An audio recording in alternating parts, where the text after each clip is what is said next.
Welcome, everyone. This is our newest episode of Financially Speaking with LaBarge Financial.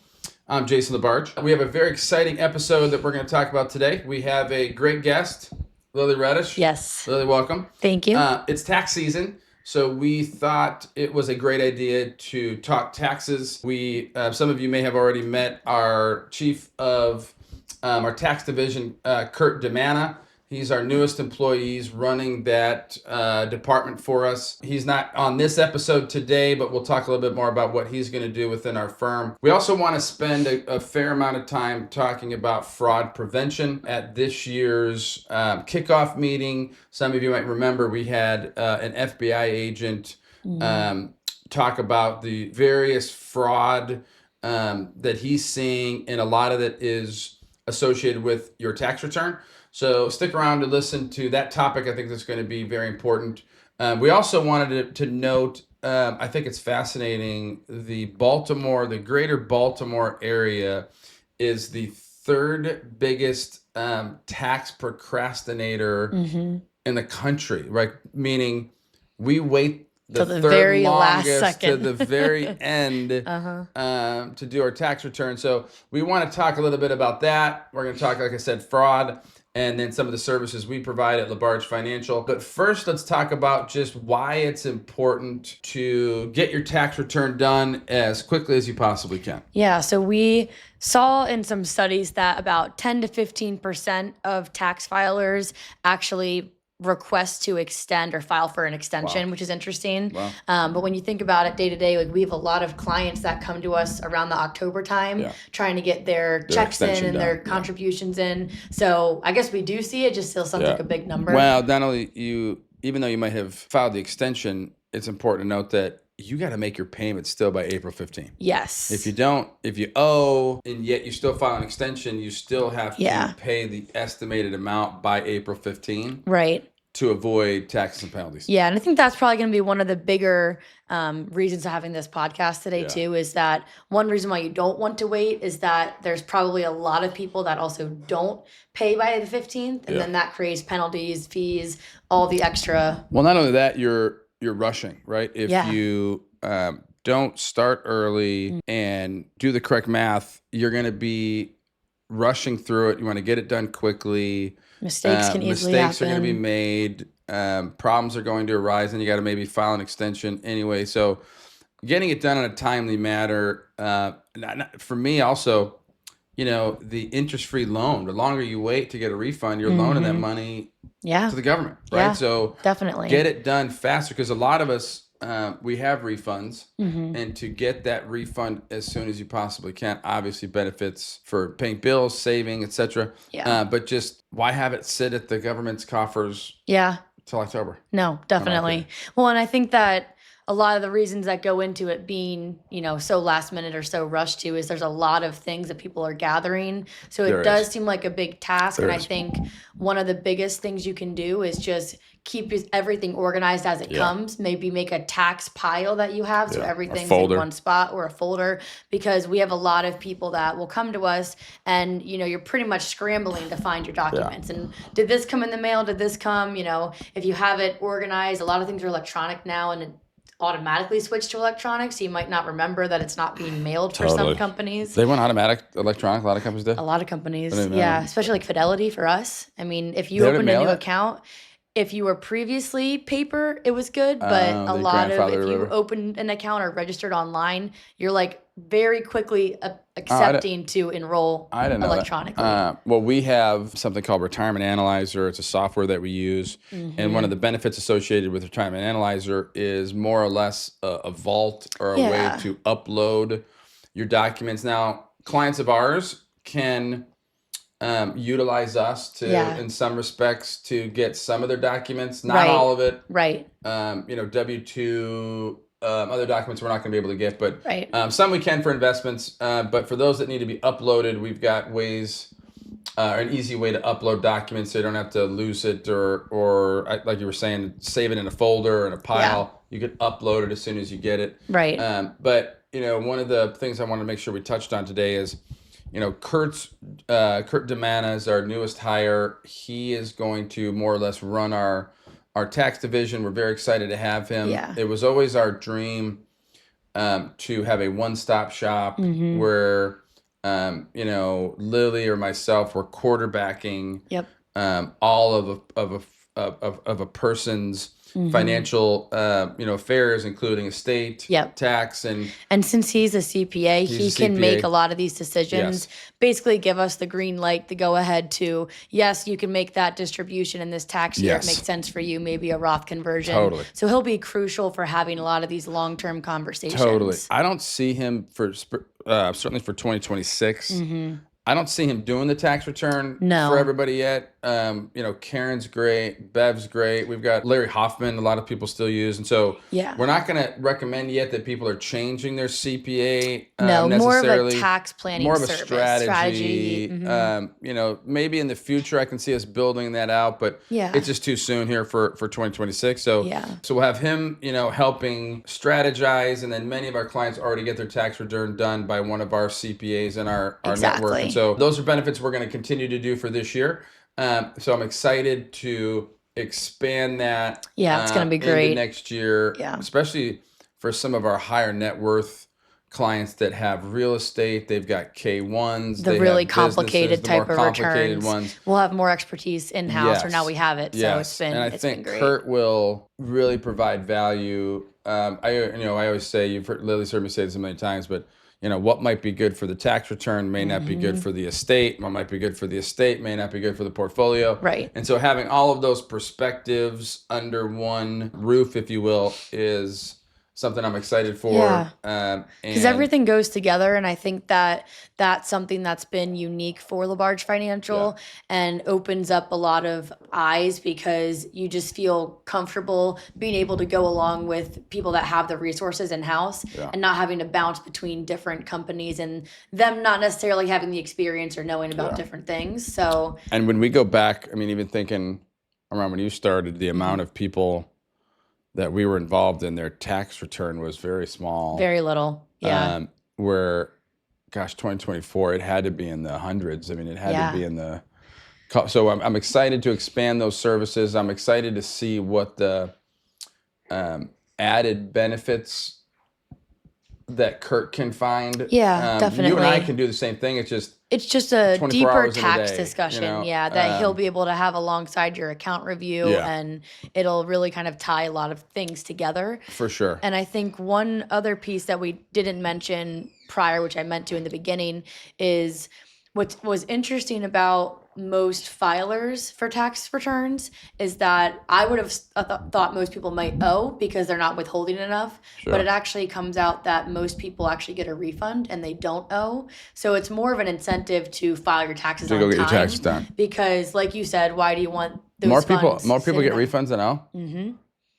Wow. Yeah, and that surprises me. Yeah, same. Because I feel like I guess that makes sense. It makes sense when you think about average W2 income, employees, but you don't know what they're withholding. So, and I don't know that most people are, a lot of people, when we talk about AI and we talk about professional services, if I'm a CPA, I'm concerned. Yeah. I think ChatGPT or Gemini or one of these other services, they can complete the tax return. Right. I have full faith already today. Me too. Now, we need to have somebody reviewing double checking, but I have full faith in uploading the documents or taking a picture, however you get that information in, and they can complete a tax return given the information they've been provided. Right. What ChatGPT isn't doing is the strategy, they're looking at the world, and quite frankly, I think CPAs by and large do this as well, or at least historically have. They look at the world in 12-month increments, and they want to minimize taxes as much as they possibly can within that 12-month increment without looking at the macro piece of it. Yeah, that makes sense. And so ChatGPT, I think, is going to do that, but the strategy or the long-term macro thinking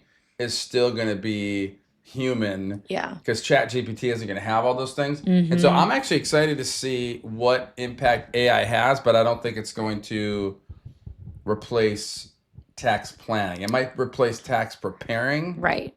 Which I feel like is the planning. Like analytical piece of the puzzle, or I guess the, input piece, but really you want to talk through those conversations. You don't necessarily know what questions to ask, and ChatGPT is not going to ask you that. So totally. I've been interviewing. We've both been interviewing interns. So we do an internship every summer. We've historically only done one. You were an intern. We've had some good alums, and I've been asking these interns. There's two people in the world. Yeah. There's a technical people, and then there's salespeople. I'm going to ask you, what are you? Are you a technical person? I think there's no such thing as both. If you asked me 4 years ago, I would have thought technical. Yeah. But now that I've experienced working here, I feel like I'm much more on the sales side. Yeah. Now, that doesn't mean you don't have any technical, obviously. No, it's like a little bit of a balance, but I'm a So people what's person, interesting about that is colleges, I think, when you're in college, you're surrounded by technical people. Yeah. So they have a tendency to minimize the value of sales, or hey, you don't want to go into sales. Like you want to go into project management. Your main goal at that point is to just do your assignments. Totally. You're not selling. I'm with you. And so when we think about technical people moving forward, an accountant is, in my view, a technical person too. Definitely. They need to be worried about AI. They need to be, but I think salespeople or people that work one-on-one with other humans, that is only going to be enhanced. Yeah, because I agree. In a world where we're using more and more AI, we want the human interaction. Yeah. And at this point, ChatGPT or whatever isn't giving the strategy, isn't giving the advice. It's just telling it or just doing pulling exactly information. What you're telling it. Yeah. And so the tax return is going to be fascinating to see over the next.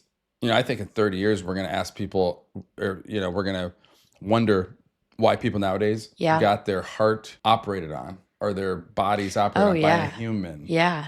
We're going to be like, are you crazy? Yeah. You had a human operate. That's true. I've never thought about that. What I mean? Yeah. And it's going to say the same thing for the tax return. So, and I feel like already, too, a lot of those tax return services, like online, you used to have to input all the numbers from your sheets. Right. Now you just upload it. Well, what's funny too is you look at TurboTax or whatever, the commercials. It used to be TurboTax would advertise, "Don't talk to the human, just upload it, we'll do it." Now TurboTax and others are like, "Oh, and you get access to a human." Too. It's come full circle over. But So I think that the financial advisor of the future is going to have not only the investment piece, but it's going to have the legal piece, the estate piece, right, and it's going to have the tax piece. And I think at our firm, we're ahead of that curve. And those benefits are not only just the services of providing the tax return, but the overall planning of minimizing taxes over the long term, which might mean paying more this year than maybe what you otherwise could have. Yeah. But in the big picture, you're ultimately going to pay less. Right. And finding that balance, I think, is what today's modern tax advisors doing. Yeah, definitely. Yeah. And I think we can go a little bit into detail too on, what the timeline looks like for preparing for your tax return. Yeah, go through that. So I'll jump into that a little bit because I think that's probably the biggest question we get. Starting even January 1st, we had some people email us and call us asking if their tax form's ready because it's January 1st. And maybe I talked to them January 2nd. No, it's not ready. January 3rd, no, it's not ready. No. And it's like confusing because everything's so quick and automated these days.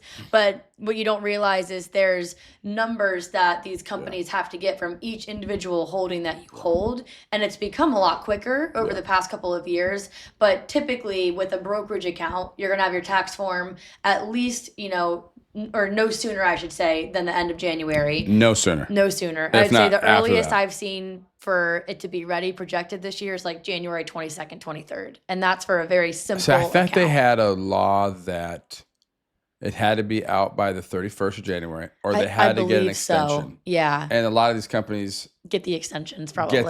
Yeah. And so, because I think it's common for a lot of our families to get their forms in the mail in February. Yeah. And so I would usually say take all of January, most of February to wait for your return. Or to tax plan. Yeah. To plan. Using previous year's return. Yes. Plan for it, but strategize, go over some different scenarios, and then evaluate that in February into March to then file whenever you're ready. Yeah. And so alongside that, what tax forms are you looking for in the mail? We wanted to touch a little bit on that just to give some guidance. Well, but before you do that, so you get till end of January for the 1099s. Yep. for a lot of time, it's end of February. Ends up coming within K9 ones are February. going to come, or K1s are going to come even later. Yeah, those are going to be the most delayed, usually after the deadline. And a K1 comes from real estate type of investment. So if you don't have, and that's not just I own this building, it's also REITs, other alternative assets, and so those are going to come later. Those are almost forcing you to usually have the extension in place already. But usually we know that the tax deadline is April 15th. There you go. That's what I was going to say. We hadn't mentioned that. October. Yes, and the extension is going to be October 15th of the same year. But any money owed or any contributions that you want to make for traditional IRA, Roth IRA. Yes. Actually, I think those do have till October. If you extend, yes. I would say the rule of thumb is you want to get them in by April 15th, so it can count as a prior year contribution. But with the extensions, it can depend, and they're always changing the rules and things. I'm fairly certain. I think you do have to October. Right. So, but don't bank on it. If you're April not extending 15th is your deadline. Yes. And if you're a business owner and you've been making, or even those that make quarterly estimates. Right. You have to pay by April 15th for the previous year, but you also have to make your first quarter estimate for the current year. Right. So for those that are small business owners or do quarterly estimates, it's important to have your stuff together, your money ready to go, because you're going to be making 2 years payments by April 15th. Yeah. And I guess if you're a business owner too, and you're behind on your accounting and figuring out what your income is to figure out what you can contribute, that's why it can be beneficial to wait till October. But again, you run the risk of having to do it for 2 different tax years. So. Well, not only that, I when I first started LaBarge Financial, I was doing a SEP. And, so I would have to come up with my SEP payment, my current year quarterly estimate, and then what I owed for the previous year, all by April 15th call. Right. If we did an extension in October. So small business owners can be confusing. A bit more challenging. A bit more detailed. But for those that are your W-2, you work for a firm, maybe you have some investment income, maybe you have some other small types of income coming in. April 15th is when most of you should have it. And most people do. And most people do. Well, did you say there was a stat for the extension, or no? Did we not say that? I can't remember. I think that there was a stat. Was it the 10 to 15? Yeah, 10 to 15%. Was that what it was? Yep. Okay. 10 to 15% of people file for an extension. I thought it'd be more than that. Yeah. I thought it'd be more than that. Have you ever done an extension? But I've never done one, but if you think about it, most people have I probably will. But most people have a simple return. So even if they're doing it last minute, they're probably getting it in on time, just maybe the last second. And I think that that's probably the biggest thing we can say is just try to get it done a little sooner. And then making sure you've maxed out, right? So if you're a Roth IRA contributor, traditional IRA contributor, SEP IRA contributor, making sure that you've got all your maximum in. Anything that can help your return. Because you do have April 15 for the previous year. And I think for 2025, for ages over 50, it was about $8,000 for Roth and traditional, and then $7,000 if you're under. So you still have time. So over 50, it's $8,000. Under 50, got it. You got it. Yeah, and so you still have time to get those contributions in, or to double check to see if you've maxed out for that year if you can. Also your 401ks. And checking those contributions too. Those are different because it's just going to be within the tax year. It is, but December 31. Yeah. So you can still plan that for 2026, but you can max out your brokerage, Roth, and traditional IRAs through the tax deadline of the following year. So IRMA is the cost of Medicare, and IRMA, I think, is a very important topic. Medicare Part B used to cost all Americans $105 a month. Now it's based on your income. Yeah. And so the higher the income you have, the more IRMA you have, the higher your Medicare Part B premiums, the lower your Social Security check. The reason I'm bringing it up now is a lot of those IRMA letters went out end of November. And if you're going to appeal, you have till the end of January, roughly. You got 60 days. And you want to appeal. The clients that were in today, they retired end of last year. So December 31, a couple weeks ago. But their IRMA was based on 2024 tax return, where they were making, their full salaries, etc. They're not making their full salaries now. Yep. And so they don't want to pay, it was $550 or something. So each husband and wife was paying $550, where the normal Medicare Part B premium is $85 $185 a month. So, a $350, $400 increase because they didn't appeal. Because they have a 2-year look back, because they're looking back. Because they're looking at your tax return. They don't have 2025. They certainly don't have 2026. So the good news here is that you can appeal. You have 60 days to appeal. The good news is that they take your word for it. You have to supply them what your income is going to be from Social Security, a pension, or IRA withdrawals, whatever. What the reason is. What the reason was that you retired your call. And then they do it because if you are lying to them, they're going to know based on your tax return. So appeals are important because a lot of people will get that letter end of November and kind of half disregard it. It's kind of a long letter. It's a long letter. It's kind just of a Social Security letter. What does IRMA even mean? And so and that comes out every year because your IRMAs can change every year. And if you needed to, most people don't, but if you for whatever reason need to, you could appeal every year. We got to want to make sure we do that. Make sure that for this upcoming year too, to keep an eye out in November for those letters, and then you have about 60 days through the next January. And for 2026, the IRMA brackets, of course, increased again. So I think it went from like 212 for married filing jointly. Now it's at 218. And so that's the range where if you make over 218 as a married it is 218. filer, then that's when IRMA charges start to come into play. If you're under 218, And for those that didn't maybe get the appeal in by the end of January, I say still try. You never know. I would still try. Try. You never know. There's no reason not to. I mean, totally.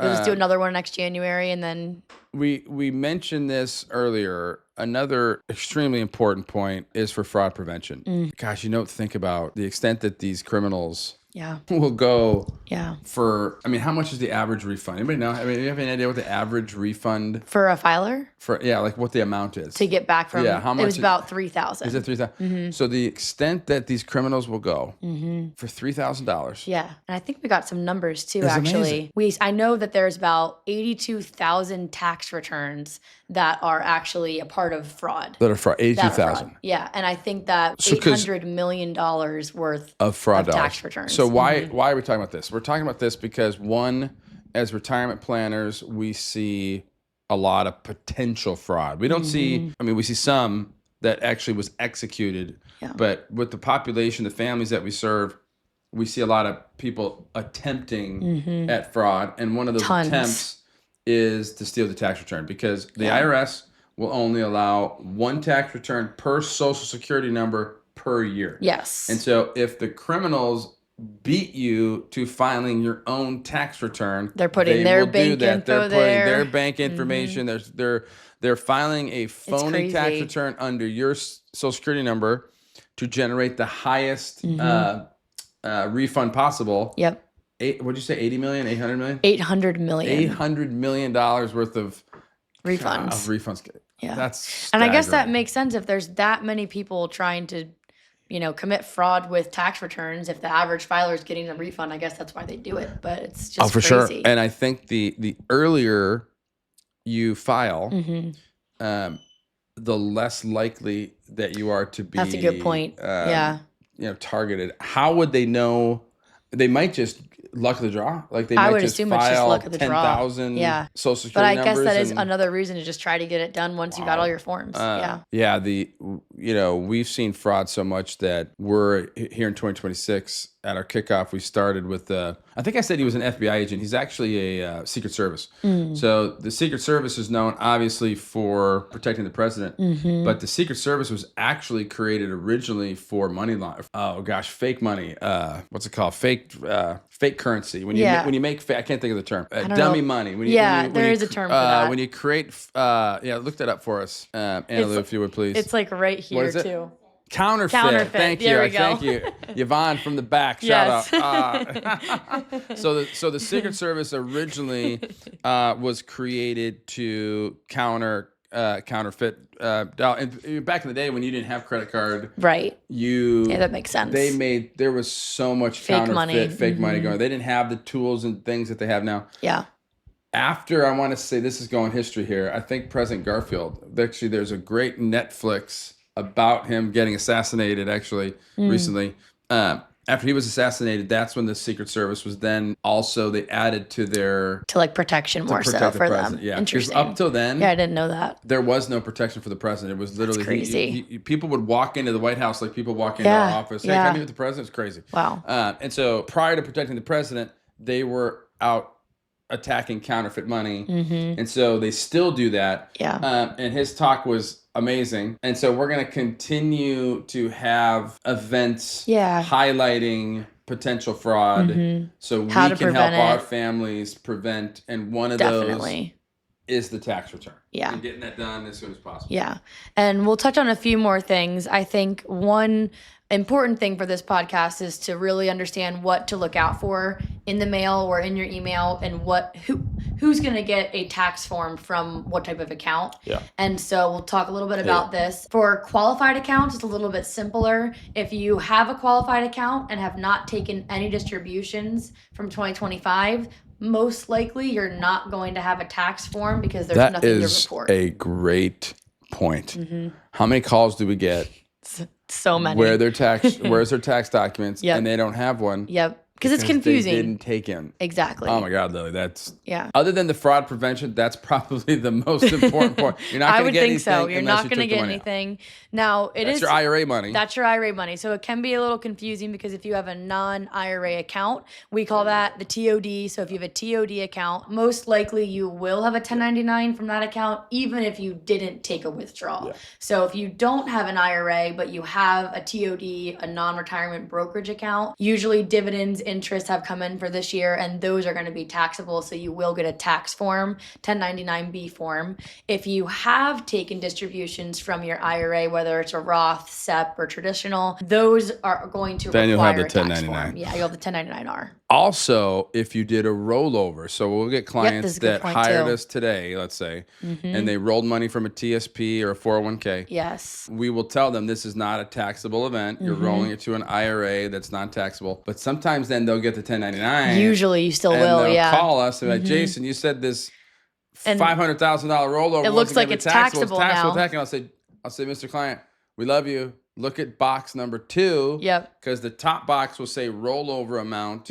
Box 1. Box 2 will say taxable. And that's where it says 0. I'll never forget the guy called in one time a couple years ago, fuming, man. He was upset. Oh, yeah. Thinking it was taxable. And we still get those calls a lot. Box number 2. And okay, and you want to look, basically, it's like there's a code too, right? So there's a code on the tax form. That's true, yes. And so that code you can also look up just to reconfirm that it's rollover. Code 9, code 5, or whatever it is. I don't know what it might be, a letter or something, but we should grab that. If somebody could get Yeah. On the back of the 10, Yvonne, could you print out just a blank 1099 for us? That'd be great. So if you had a 401k, a TSP, and you rolled funds over, you're just getting that because you took it from an employer plan, and now it's in a retirement plan with a brokerage company. Right. So they just IRS notify wants to know it. when you they set want to that know up. what it was, and then helps you keep track. I think another thing to note is if you did a Roth conversion, you'll also receive a 1099. That's your taxable distribution. Yeah. The only form that you still receive that's not reportable is if you did a contribution to your traditional IRA or Roth IRA. You'll get a 5498 after tax season, and that's because it's not reportable. You're already reporting it yourself. You just don't need to actually have the form to do that. I'm so glad you mentioned the 5498 because that's where if, let's say you did take a withdrawal from a 401k or IRA or whatever, but then you put it back. Yep. The 5498 is going to offset that withdrawal. Definitely. And those don't come till later either, actually. Right. Those don't always come. They come in like May. Yeah. If you took an RMD out, that's going to generate a 1099. Yep. Good point to make too. And what else are we thinking? Anything else? I think that's probably the main gist is, wanting to know what type of account you have and then looking in to see if you took distributions because you might not remember if you took one this year. Look at your account statement, look at your history. If you took a distribution, you're going to have a tax form. If you have a non-retirement account, you're probably going to have a tax form. If that non-retirement account is an annuity, then you wouldn't have a tax form. Right. So other than that, I think those are probably the main. Because annuities get the tax deferred growth. Exactly. Yeah. I think the most important thing for me to... I'm actually going to pull a tax form up on my phone so I can figure out the code. The last thing for me to mention while she's grabbing that is simply just tax planning, right? We have become accustomed to kicking the can into the future, which I totally understand. But maybe that's not always the best approach, right? You can make a solid argument. We're in a very small tax bracket today. And leveraging this year's tax return. I always say every passing tax return is a lost opportunity to spread the tax liability out. Awesome. And because our children no longer have the ability to stretch IRAs over their lifetime, tax planning around estate and passing money on to the next generation has become much more important. So as a whole, tax planning has become much more important. And I would say it's as equally important as investment management. And so at LaBarge, we've added resources for all of you in the form of Kurt and Karen and Bev and Larry. And so we want those resources so we can help you not only just to complete the tax return, that's the easy part, but it's the tax planning around maximizing that return, not only this year, but multiple years to come. Definitely. And so I just wanted to pull up a quick 1099-R. It's actually going to be the box number 7 based on the previous tax form. Box number 7 is going to have a distribution code. That's where you're going to see if the code matches that it was non-taxable or a rollover. The box 1 and 2, as Jason mentions, might show your gross distribution. Box 2 is going to show your taxable amount. So that's great, Lily. Yeah. And if you need help with tax planning or any financial questions, I'll certainly let us know. Yep. Lily, thanks for coming on. Yeah, thanks for having me as usual. That is this week's episode of Financially Speaking with LaBarge Financial. Hopefully you enjoyed it, and hopefully you have a great rest of your day. Thank you. Insurance products are offered through the insurance business LaBarge Financial, LLC. LaBarge Financial is also an investment advisory practice that offers products and services through AE Wealth Management, LLC, AEWM, a registered investment advisor.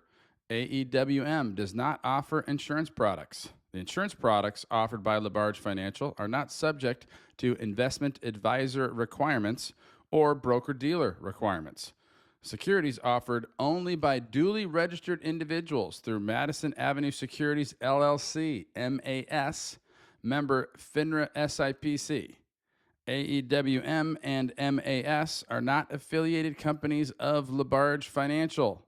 Tax planning services are offered through the firm LaBarge Tax, LLC. The tax planning services offered by LaBarge Tax are not subject to investment advisor requirements.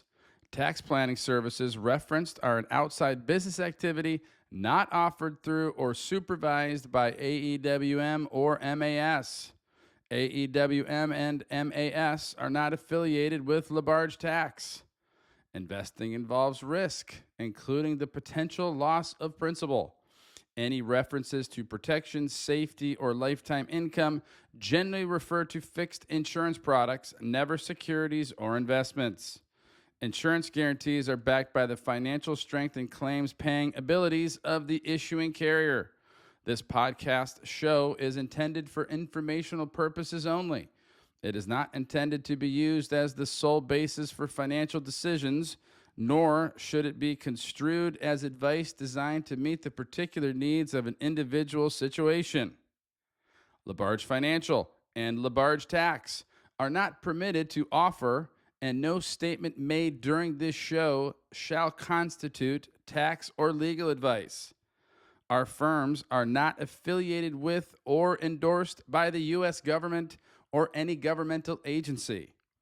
This information and opinions contained herein, provided by third parties, have been obtained from sources believed to be reliable, but accuracy and completeness cannot be guaranteed by LaBarge Financial or LaBarge Tax.